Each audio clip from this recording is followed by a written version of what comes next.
Hello, Spirit and Life Church. Today, we want to talk about goodness. Goodness is the fruit of the Spirit that we'll be talking about through the month of January.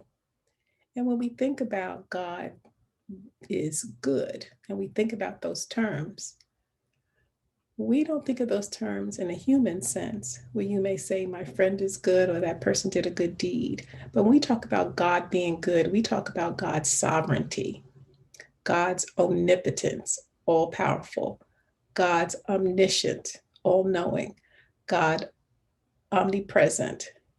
His spirit is everywhere. And so God's goodness is based on his authority, the Alpha and the Omega, the beginning and the end, the creator of heaven and earth. And so when we think about God being good, he's good to us. But he's good to us because he's good all the time. His goodness and his mercy endureth forever. Everything that we can think about, all of what we can describe, in essence, boils down to the goodness of God. And in the beginning, when you read Genesis, that first chapter, those first few verses, it said that everything that God made was good. And so we want to remember the goodness of God, the goodness of God toward us.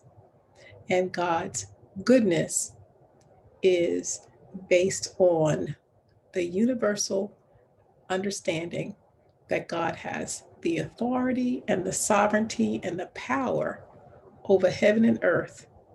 And this is where his goodness is derived from.